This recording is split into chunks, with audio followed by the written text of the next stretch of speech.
Quando uma longa noite de inverno cai sobre o Alasca, 6 pessoas desaparecem sem deixar vestígios.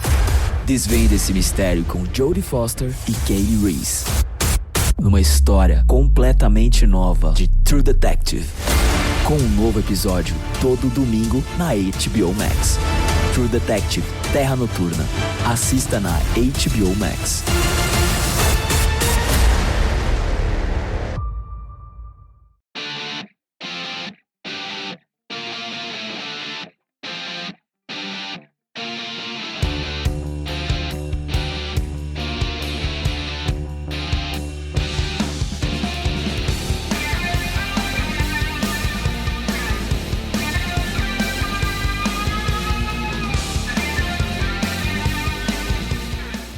Hello, everybody. Welcome back to another edition of the Skating Penguin Network Mailbag. I am Garrett Bahana. Alongside me, for this edition of the Mailbag, it's the one and only Snail, as Robbie is down with the sickness. For all of you Disturbed fans out there, I don't know if people still listen to Disturbed in 2023, but Oh, go ahead, Snail. I saw you just unmuted yourself. Are you going to say something? I was going to say, people are listening to Creed. There's, of course, some like Zillennials out there listening to Disturbed in like a non-ironic way. Oh, I know.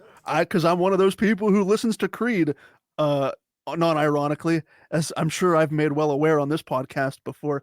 But Robbie has the flu. He's battling the flu. I think for this episode of the podcast, we will call him Mr. Poopy Pants. And because I think, Snail, before we started recording, you took credit for that name, Mr. Poopy Pants. I did, because I'm putting it out there. There's no way Robbie doesn't have diarrhea right now. Exactly. So I don't know if he listens to these episodes, but if he does, he will be warmly remembered and fondly missed because he is battling his inner demons right now. This will be talked about in years on the podcast, like remember when Robbie had diarrhea?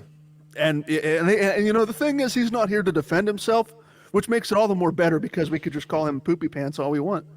It'd be hilarious if he had not one single spell of diarrhea while he's battling this illness, and he's just like, that's just so not fair. I've been suffering, and now people think I had diarrhea when I didn't. But exactly, trust me, he did. We are potentially besmirching his great name, but it's all in the name of downloads. At the end of the day, that's what this business is about. With that said, we still have questions to answer from all of our lovely patrons who submitted questions over on Twitter. And since Robbie is not here to usually take question number one, he has provided responses in advance. So question number one comes from Brian. Brian's question was, do you think any suspensions will come about from the Dylan Larkin situation? All I know is I hope Larkin is doing okay, especially with all he's been dealing with personally. Brian says he has my prayers. Larkin was recently cross-checked very, very high up in the neck/face area, and Robbie said to Brian's question, so far it looks like the only suspension that has come out of the whole ordeal has been to former Pittsburgh Penguin David Perron, who was suspended 6 games for the retaliatory cross-check on a player who really wasn't even involved in the original incident, that being Dylan Larkin. If we haven't heard anything about supplemental discipline by this point, I doubt we will see anything else. While the result of the play was ugly, I can't say the cross-check on Larkin was predatory. Interesting. It was more the collision with the other player that caused the injury from what it looks like. Hopefully Larkin makes a quick recovery and can get back on the ice ASAP. So that was question number one from Brian. As we move over to Snail now, question number two. Question two comes from Tony Gale. Tony watched Valiant over the weekend, the Golden Knights docu-film. If you've not seen it, which I have not, it is very moving and worth the watch. It's on Amazon Prime. Based on that, why did the Penguins, Snail, not protect Fleury during the expansion draft? Because Murray was supposed to be the guy. He was supposed to be that stud in net, that number one. It was an embarrassment of riches at times to have Fleury and Murray, and they won 2 cups with those guys, sharing a net. So yeah, it was plain and simple. It was because Murray was supposed to be the guy, and then unfortunately, it was When it all is said and done, I don't know if necessarily it was the move to protect. This could be debated, I think, widely, but with what you were given in that moment that year, you weren't the year prior. Let's go back to the year prior. You weren't going to trade Fleury at the deadline. No. You were going to make that run with both of those goalies. Both, I think, at the time could have easily been number one goalies, like without a question. And then the next year, yeah, I think they needed cap space. I think the Penguins, obviously, they wanted to remain competitive, but they knew they had two number one goalies, and I think that it was determined maybe even in the prior year that Fleury was gonna waive his no move or whatever to be exposed in the expansion draft. And Fleury was the older one. Murray was he had won 2 cups in his. It was like he wasn't even a rookie, I think, considered in the first year. I don't believe. Garrett? Is that right? Was he considered a rookie in 2016-17? Yes. He was. So with a resume like that, just coming out of the gates, I think it was the organization was going to bet on that's your guy for the next decade.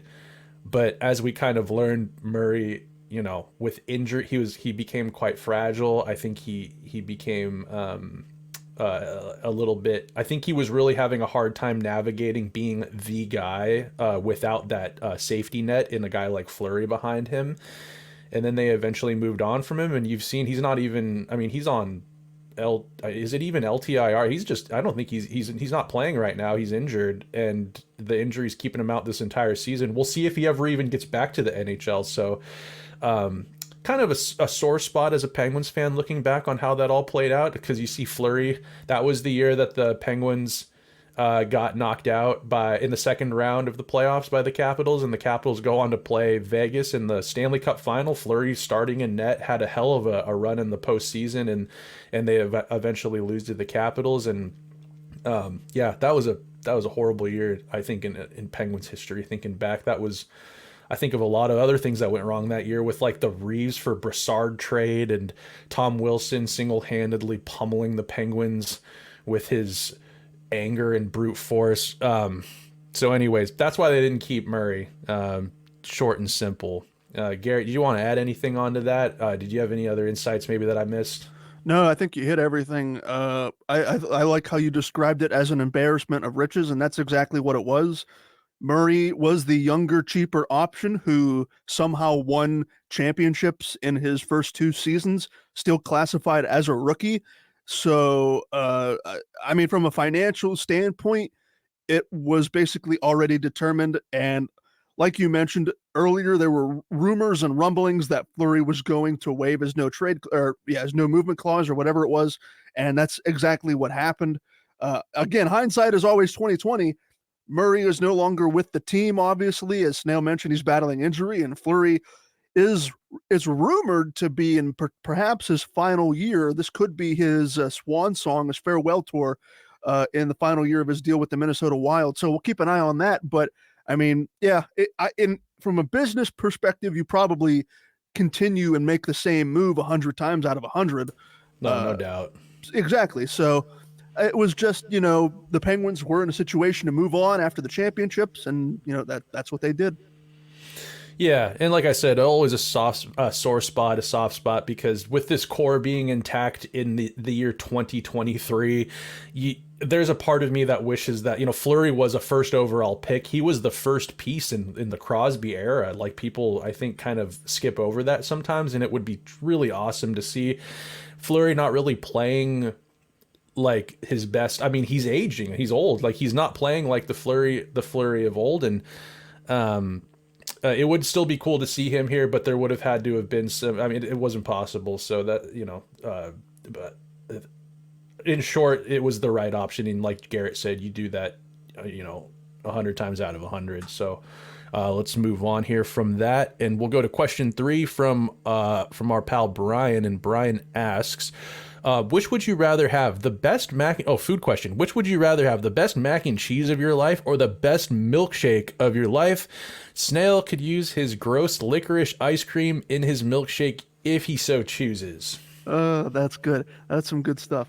I love mac and cheese and I love milkshakes. I love milkshakes so much that basically every time I go see my brother-in-law, and sister, we're ordering milkshakes from like Dairy Queen or McDonald's or Sheetz as like a little nighttime snack treat kind of thing.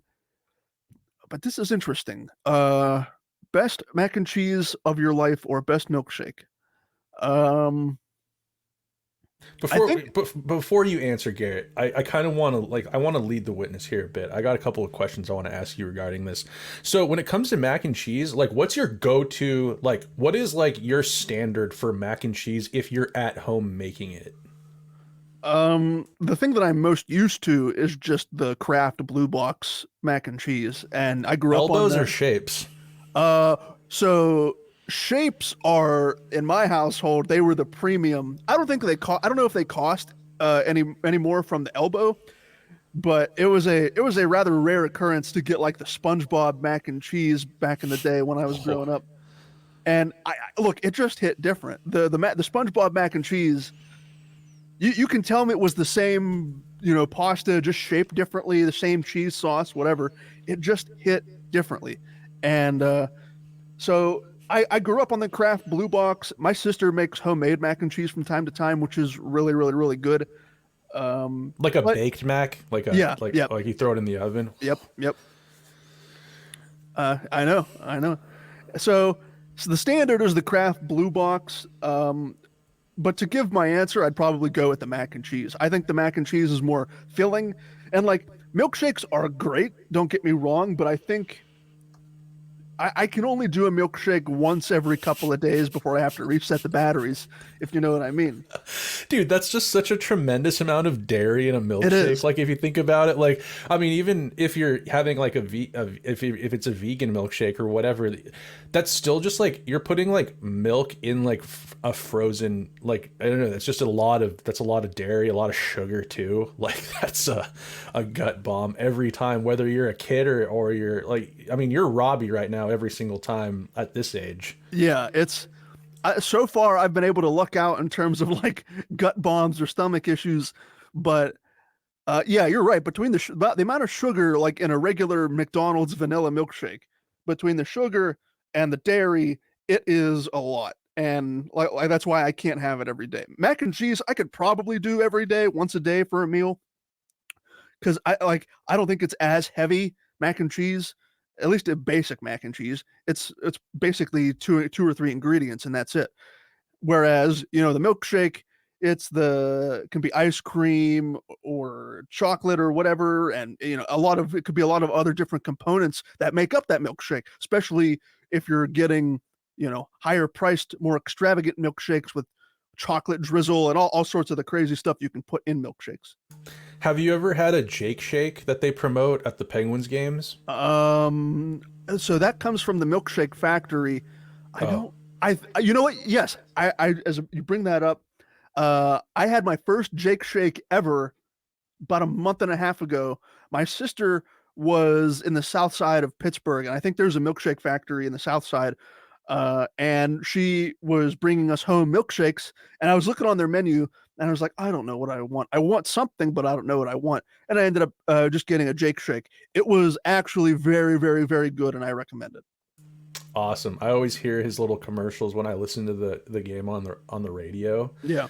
or through the NHL app or whatever, the radio station, and I'll hear his like little voice always advertising like free Jake Shake when I score, or like a half off shake when I score, and it's like, Yep. that's kind of awesome. Yeah. It's really good, really good. What about you? What would you go, mac and cheese or milkshake? Dude, I don't like milkshakes that much. Like I think that if I'm going for ice cream, I've made it like super apparent on here that I will just dummy a pint of ice cream in a sitting, and I don't need to add extra fluids to that and have it out of a straw to enjoy it. I love mac and cheese, dude. Like I make my own mac and cheese. I buy boxed mac and cheese. Have you ever seen the Vice? Do you ever watch like Vice YouTube videos? Yeah, yeah. Have you ever seen the one about the guy who has like a food aversion and he only eats mac and cheese?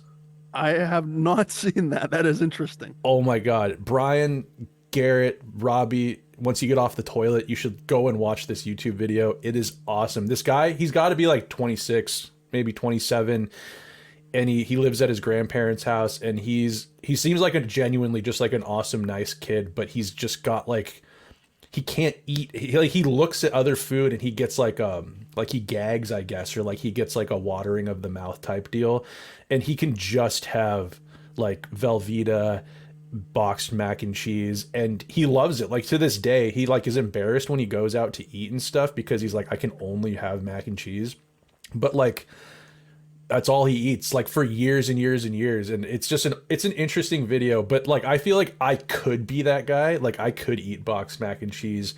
Unfortunately, I like other foods, but like yeah, I'll take mid mac and cheese, not over a milkshake, yet alone the best mac and cheese of my life. Yeah, I'd probably agree with you. I'd probably maintain that similar stance. Yeah, homemade mac and cheese is great. Like when he says the best, I'm like, yeah, I've had some great mac and cheeses before, but like, dude, sometimes like after a long day of work and it's like a cold evening out, just like a whole pot of like boxed mac and cheese to yourself sometimes is just like, it's like therapy. It like kind of evens you out a bit. It's good for you. Hey, I have something for you and something for the listeners who are unfortunately cursed with what I'm about to say. What are your thoughts on the slurping sound that a spoon makes when you're mixing the mac and cheese together? The ASMR associated with eating mac and cheese, dude, come on. Like it's a warming sound. I know if I was blind, my brain would give me serotonin because I know what's happening. It is a one of a kind of sound effect that you know where it's coming from when you hear that mushy slurp, kind of thing. When it's coming, I don't know about you, but especially when it's coming from like an oversized spoon, maybe like a wooden spoon, it just is like, yeah, it has an acoustics to it that is just like chef's kiss. So did you want to take Robbie's question 4? Yeah, sure. All right. I'll take so question 4 here comes from Brian, and Brian asks Robbie, who is currently on the toilet, who needs new draws. Brian asks, who is on your Mount Rushmore of coaches? And Robbie says, guessing this is 4 coaches regardless of team based on how the question's asked.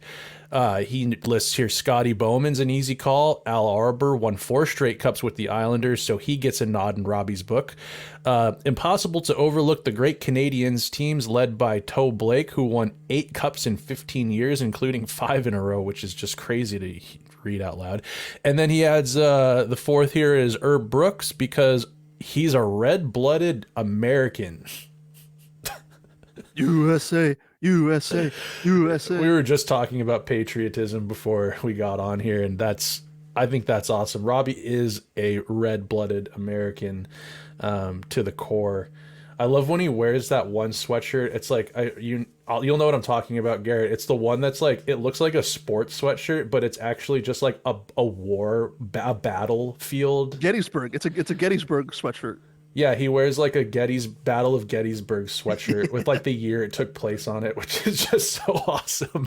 So yeah, there it is. He's got Scotty Bowman, Al Arbor, Toe Blake, and Herb Brooks as his Mount Rushmore. I thought Mount Rushmore had 5. I think it is 4. Okay, shows how much of a red-blooded American I am. Let me. Since we're at both of our computers here, let me Google it in real time. It is 1, 2, 3. Yeah, it's 4. It's 4. Okay. Okay. Yeah, I mean, those are all I'll admit that like a Toe Blake probably wouldn't be on mine. I think if I wasn't having like him or Al Arbor's a good case. I would probably throw in a guy like I don't know, dude. Is Mike Sullivan close on that list, or like what about the guy who was in Chicago? Who am I thinking of? The guy who won the cups with Quenneville. Quenneville seems like the modern day dynasty. John Cooper's kept his job for a long time and been to 4 Stanley Cups while he's coaching. But yeah. No arguments here necessarily with Robbie's list. What about you, Garrett? No, I don't have any arguments with it. You mentioned Mike Sullivan. In terms of American NHL head coaches, he is probably on the short list for me in terms of greatest all-time American head coaches. I don't know the nationalities of a lot of these coaches. I'm assuming the majority of them are Canadian, like Quenneville and John Cooper. I don't know their nationalities off the top of my head. I just know Sullivan is from Massachusetts. So that's why I said in terms of American head coaches, you could probably make a case. I don't know how successful of a case it would be for Sullivan being maybe one of the best coaches of all time, maybe on a Mount Rushmore of just all-time coaches.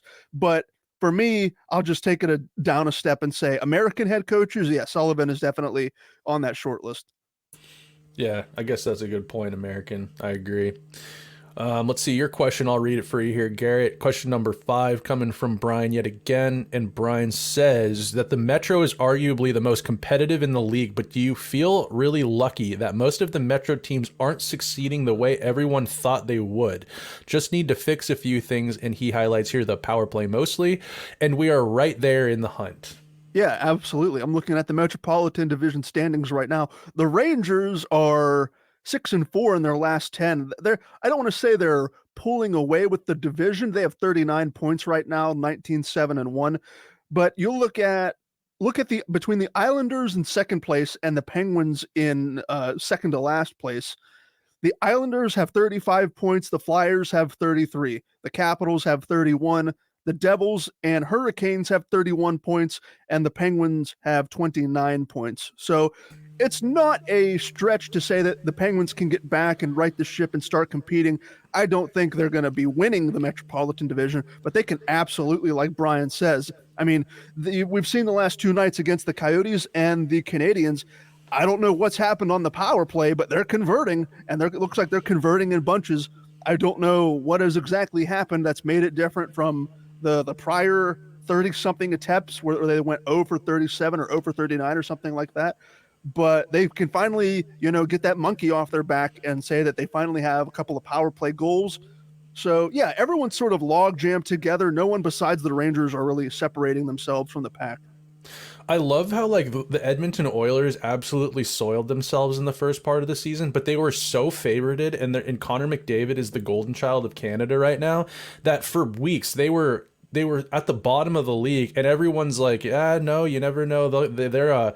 They could still get back in it. They were never counted out. But then you hear people about the Penguins who, like you had kind of mentioned, I would sum it up to the Rangers and the top teams and the Penguins. I mean, the good teams being a bad slump week away from being where the Penguins are at, and the Penguins being a heater week away from being where they're kind of at.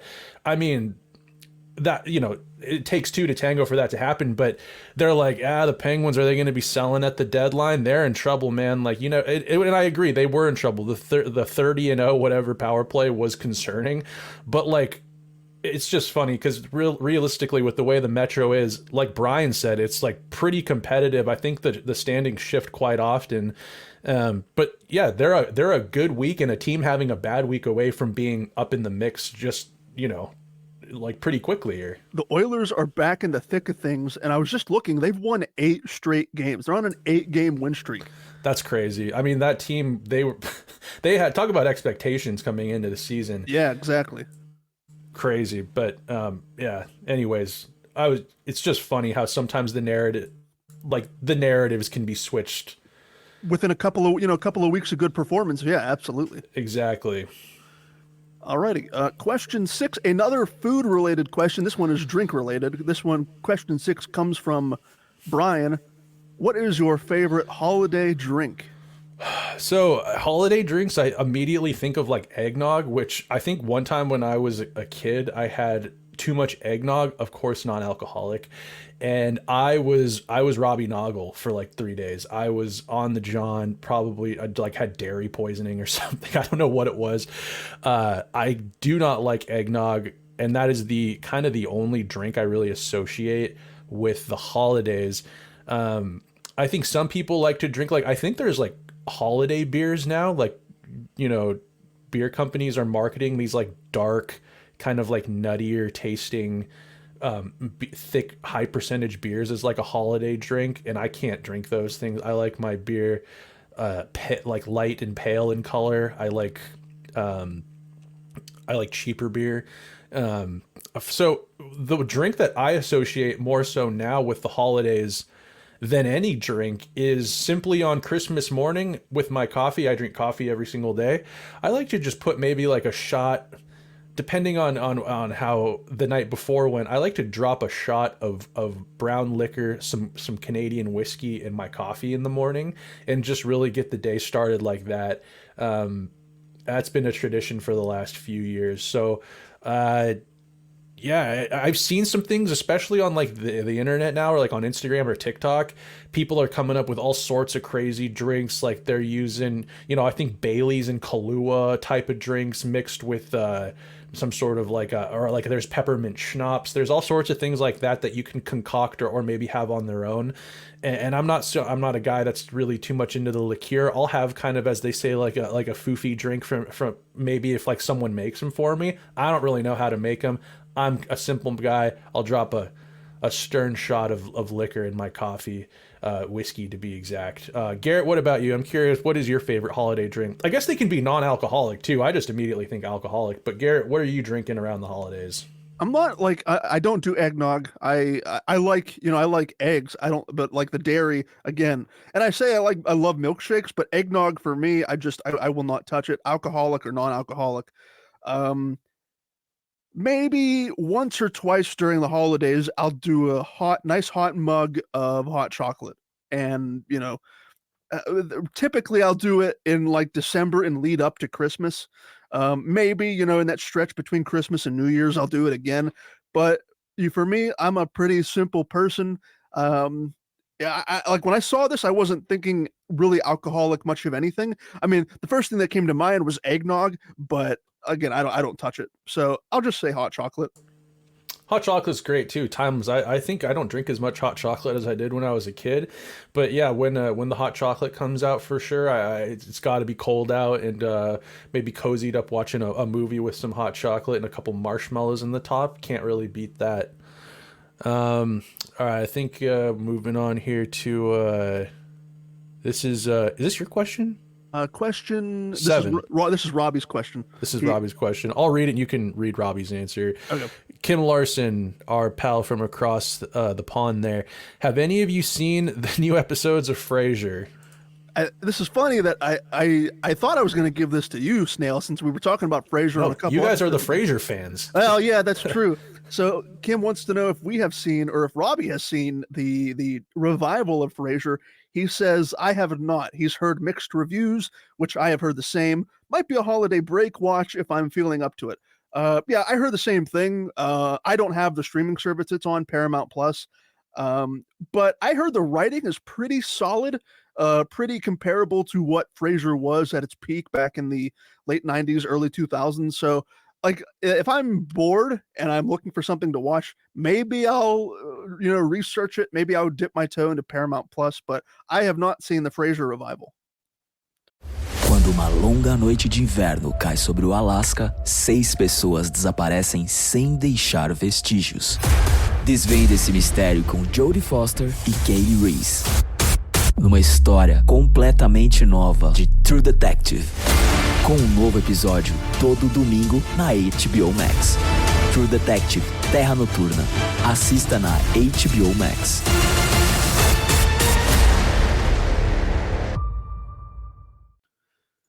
Question number 9 is from Kim Larson as well. Snail, if you as a Penguin fan go to a Penguin game in...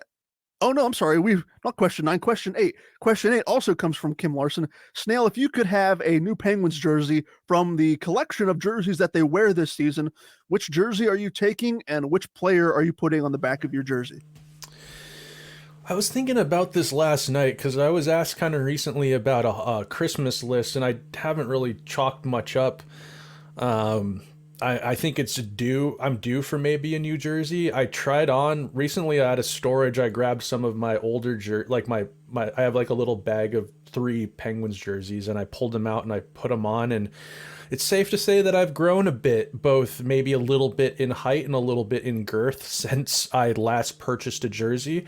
And, jerseys, you don't want them fitting too tight. You kind of want to be able to slip maybe like a hoodie under them and wear it as sort of a shell if you were going to wear one out or wear it to a game or whatever. So I was thinking about this question a little bit. And I think I'd probably go for my favorite of the Penguins jerseys is, and I think they have them this year in a different color than they did last year, but it's the Penguins with the wait, it may be you'll have to help me out on this. Do they have the white lettering that goes diagonal across the chest this year as an alternate? I don't know if it's this year. I know that they've worn those in the past, but I don't know if it's like if that's their special jersey this year. Okay. I swear I saw let me just quickly look up here because I've historically, since they brought him back a couple of years ago, been a huge fan of that diagonal lettering. I like to kind of call it like the Rangers lettering because it kind of looks like the New York Rangers jersey or whatever, but I like that in dark. Okay, so this year it looks like yeah,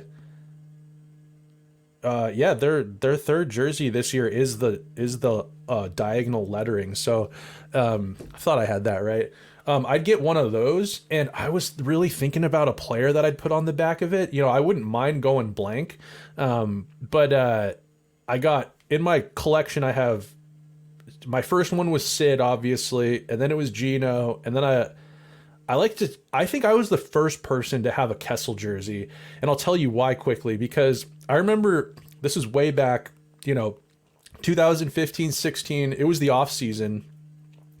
And on my phone, I paint houses. I was getting up early to go work with my dad, and I checked my phone, and I got a notification right when I was waking up, and it was the news of Kessel being traded to the Penguins. Yeah, like the Kapanen deal or whatever, whatever ended up being the full package. I saw that, and I immediately in bed with sleep in my eyes, I went to the NHLshop.com on my phone, and I wanted to order a Kessel jersey immediately, only to realize that they weren't making Kessel jerseys yet. So I ordered a custom jersey, and I just put 81 Kessel on it and clicked buy right then and there.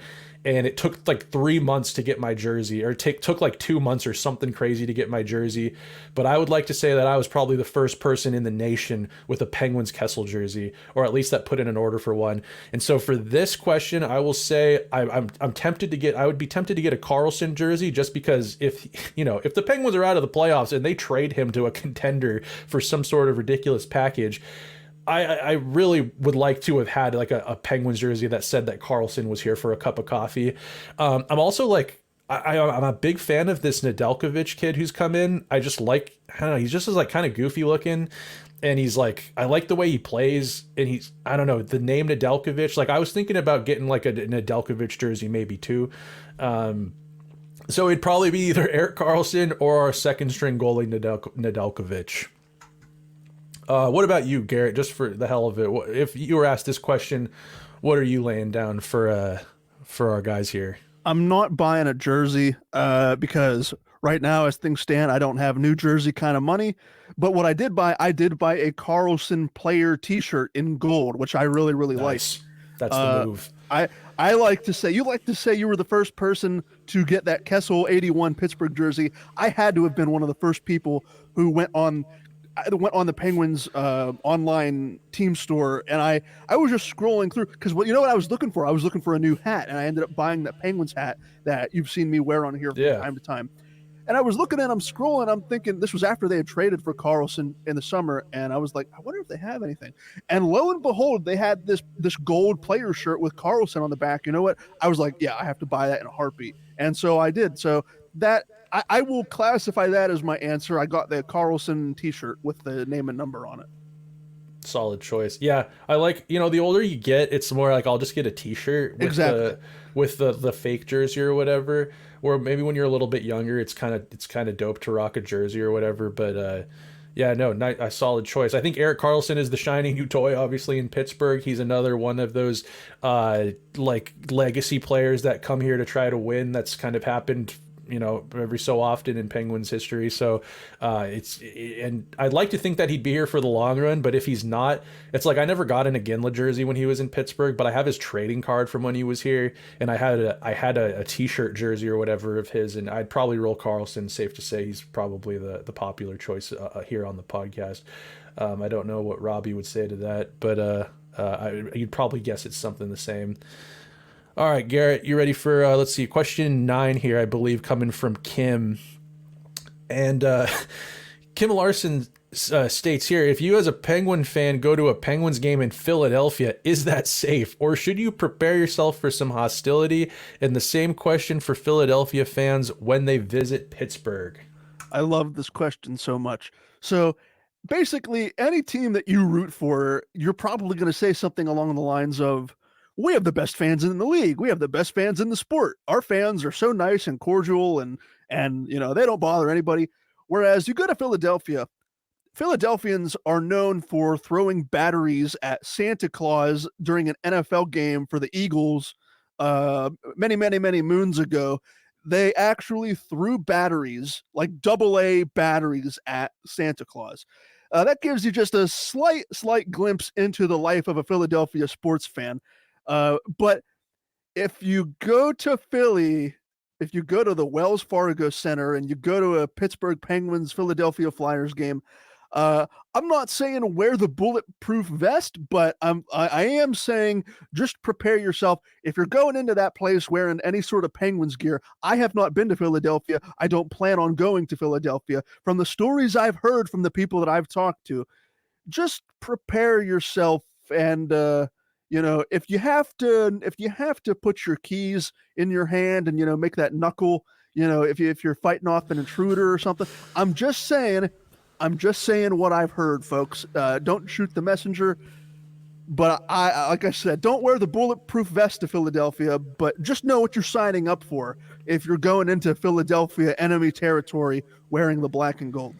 From what I've heard, that people from Philly are just like extremely like direct, like especially compared to like I have a buddy who's from Philadelphia, my buddy Matt, and like he's a really nice guy, but there is such a difference between someone raised on like the West Coast, especially somewhere like Seattle, and him, where he's not trying to be a dick, but he's just extremely direct. And like I think that people from over here aren't super used to that. So I'd say if you're probably going to Philly, if you're walking in there wearing a Sidney Crosby jersey, in your Sunday's best Sidney Crosby jersey, like Philly fans are probably just more than anything, yeah, they might throw batteries at you, but they also might just tell you exactly how they feel seeing you strolling about in there.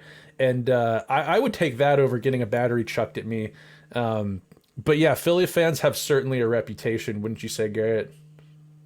Yes, a reputation built on decades and decades of, really, they were the Broad Street Bullies back in the 70s. They built that reputation on being hard to play against, tough, gritty. Hell, their mascot is named Gritty. I don't know if there's any correlation there, but, this is not a conversation. I don't want to branch off and have a conversation about mascots, but Gritty is just an abomination to the eyes. It is just a freak show in an orange hairy suit. It is not good. Not good at all. Is Gritty like, doesn't he like kind of like spark like this primal urge of like wanting to like hit and like punch? Yeah, you're taught from a young age to not hit and not punch and not throw things.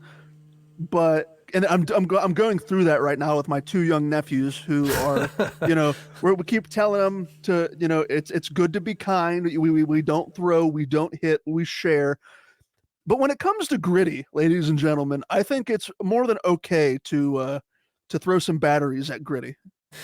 Yeah, he kind of provokes those feelings.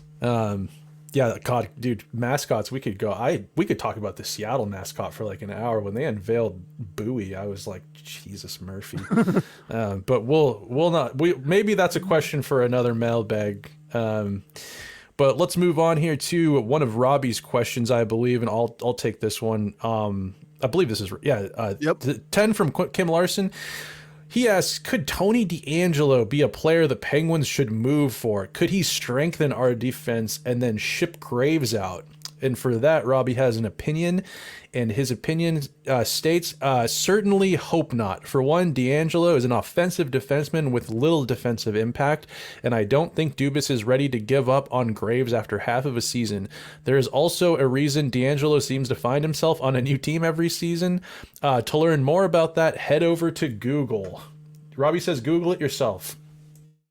Very direct, very direct. There's that Philly coming out, that East Coast and Robbie. But yeah, I don't know, dude. When you got Letang and you got Carlson, The last thing they need is Tony DeAngelo. Just yes, because, like you said, I mean, your argument is for the on ice production. They already have Letang and Carlson, two right hand shot defensemen, and you haven't even factored in some of the off ice. How do I want to put this correctly? Off ice mishaps. mishaps is a good word for that. Yeah, we'll leave it at that. Like Robbie says, go to Google if you want to research that. I don't want that kind of player in my locker room. If I'm a general manager, that's just personal belief of mine. But from a on ice perspective, what kind of skill he brings to the team, they just don't need that.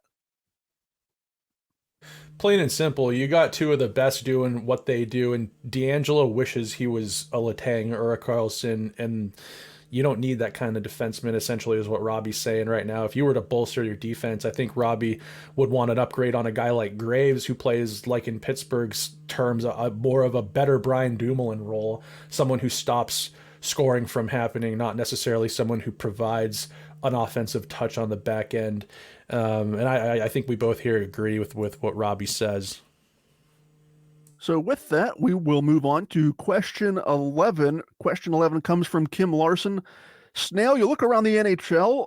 What teams do you think could be next in line to fire their coach? And as we talk about this question, we should mention that the Blues recently severed ties with their Stanley Cup winning coach, Craig Berube. So you look around the league, do you notice any other coaches that might be on the hot seat? Well, depending on the night, I would say Mike Sullivan and Todd Reardon are probably on and off that list every so often, but I'm not really there right now. I know I sometimes tend to overreact, and I think with it's more of my heart, not my brain, when it comes to the Penguins, and sometimes I want a change because it gets frustrating, but it would suck to part with Sully. Like, I think that if you could fix the power play, there's less of an ISO cam on what Sullivan's putting out there. So with, I'm going to stay away from Sullivan and the Penguins. It's been noisy in Ottawa, and I think that's maybe why they haven't fired DJ Smith in Ottawa, is because with the changing of the guard as far as ownership and kind of the smaller changes they've made up there. I think the last thing that they want is noise surrounding yet another change, like in regards to management. But I would say that their record, I think he would be in line right now. I think if there wasn't the turmoil going on with the, the off-season stuff, again, you maybe use Google and see some of the things happening off the ice up there in Ottawa, and the manager, the ownership change. I think without all of that stuff, DJ Smith might be a guy who would have maybe lost his job already. They had expectations coming into the season, and they are kind of just pulling the same crap that they pull every season. It's typical Ottawa type stuff. They kind of, they're definitely not playoff contenders right now, and they were expected to be, one of those teams pushing teams like the Capitals and the Penguins out of a playoff position, but not the case this year. Berube, you mentioned that, Garrett. Berube being fired in St. Louis. Dude, since St. Louis won that cup, they're just not a team that I've paid much attention to, and I did not have Berube as a guy kind of losing his job, but I guess, out of sight, out of mind, and in that same vein, I wonder maybe if a guy in Seattle right now with a team that's underperforming, and David Hackstall, former Flyers head coach and assistant coach up in Toronto, he was coaching a team that I kind of expected in their inaugural season, and then they really kind of they totally found success last season, and then this year they've kind of regressed to the mean, and this is kind of the team that I thought that Seattle kind of has roster wise. And when you get to the second round of the playoffs like they did last season, and you got Matty Beniers winning the Calder Trophy, and you've got just a great kind of like a great energy to the team. The way that they played, they were pests. They were super hard to play against. They were truly an energy team, and they are not bringing that same energy this year. I've wondered at times if if the team wants to get back into the postseason, what's going to have to change for them? Ron Francis, the general manager, is historically extremely patient and not someone that goes out and makes any sort of blockbuster trades. I think they've got a lot of good draft picks down in the in Coachella Valley right now. There's probably some players from within that they could promote and get maybe a little bit of a fresh look on both their blue line and up front. But I've been wondering if maybe Hackstall is one of those coaches that, if they wanted to make a change there and really make a push, if they have a guy, I don't know if it's former Penguins coach Dan Bilesma, who's coaching a team in the AHL where they went to the God, what's it called? Is it called the Calder Cup final? Is that what the AHL championship is? Yes, I believe it's the Calder Cup. The Calder Cup. So they were I think they went to Game 7 like overtime or something in the Calder Cup. The Coachella Valley did under Dan Bilesma last year. And I wonder if maybe there's a change from within happening where Hackstall gets the boot and to get this team kind of like a la Pittsburgh the year that they brought in Sully. You fire the head coach, you bring in the AHL coach, and then with that he brings up some of his guys that he's been coaching and has playing a certain system with trust, a large amount of trust involved, going both ways from player to coach, and maybe that's the rejuvenation a team like Seattle could use. I didn't see Dean Evison getting fired in Minnesota. I thought Minnesota was just playing like they are in cap prison right now with the buyouts from Suter and Parise. I wonder maybe going the opposite way. Is there a team that's going to fire a coach to get a guy like Dean just in and coaching their team? Because he really, he was able to get a lot out of that team given their cap restraints and roster. So those are just kind of my thoughts on the coaching right now. No one else is really sticking out. I think some of the teams that really stink and are losing, they want it to remain that way. And teams that are sort of underperforming right now, it's still a little bit early in the season. I think a lot of GMs are maybe just either standing pat and remaining patient, and there could be moves to come that are unforeseen. But I'd maybe look to Seattle for a coaching change. Yeah, that's all I got. Garrett, you got any coaches you think deserve the hot seat right now? No, I think you basically you nailed everything on the head that I would probably talk about. I think your points made about Seattle, I definitely agree with. They look more like the team that I thought they were going to be last season. I think there's some talent there, but all the pieces are not together. I'm surprised Hackstall was the first coach that they decided to go with in the first place instead of maybe someone younger, maybe like not on the beaten path, maybe someone out of the NCAA. But Hackstall, I could see maybe being on the hot seat just based on the success that they had last season. But you do mention Ron Francis, his general, ability to be patient and wait things out, see if his team turns the ship around. But yeah, outside of that, I don't know anybody off the top of my head that I would say, yeah, this guy's probably going to be fired within the next month. Yeah, I can't really think. Maybe that Granado up in Buffalo. I think that team was supposed to be a team that really makes a big jump. And to be totally honest, I don't have their standings pulled up in front of me, and I don't know. I don't think they're in a playoff spot. I think they've been underperforming a bit compared to expectations, and I've heard a little bit of just typical Twitter crap. You see things where I think Buffalo fans are getting a bit impatient. It's been a long time since they've been competitive, and I think with this coach Granado, he's kind of gotten the best out of these young stars that are forming up there in Buffalo. And with another year of they've had injuries and they've underperformed a bit. I guess in all fairness, he might be someone whose seat's getting a little bit hot, but I don't really know the total temperature of the room up there in Buffalo. So yeah, let's move on here from that. That was some good coach talk going on there, and I'll state here on the record that Sully is not on that list at the moment from us, although at times maybe we've leaned that way. Mike Reardon surely is on that list, I'd say. Let's see, question 12. I think this is the last question here, and this question goes to Garrett, I believe. Edward Beckham. Edward Beckham asks here, is it still worth me coming to Pittsburgh for the final 3 home games of the season? Plus, he's going to mix in a Pirates game. It's starting to look like the Penguins will have nothing to play for. Glass half empty from our pal Edward. Edward, I don't know if you've ever been to Pittsburgh. If you haven't, I mean, I can't recommend it enough in terms of the touristy things to come and see and eat and do. But anytime you have a chance, I should say, to come to the Steel City, I will absolutely recommend it to anybody. You're getting a little taste of the winter sport, which is obviously the Penguins, and you'll get a tiny little appetizer of Pirates baseball as well. So even if the Penguins are out of playoff contention, which there's still a lot of hockey to be played, they've had an up and down start to their season thus far, but they still very well could turn the ship around and be a playoff team come the middle of April. That seems like it's a lifetime away from now. And like I said, there's still a lot of hockey to be played. I would not pass up an opportunity. If I didn't live here and these were the teams that I rooted for, I would make it a priority to come to Pittsburgh, take in some of the attractions, take in some of the great food that we have here that I am personally biased for. Yeah, absolutely. I cannot say come to Pittsburgh enough and enjoy it for yourself firsthand if you haven't. Snail, do you have anything else to add before we wrap up this episode?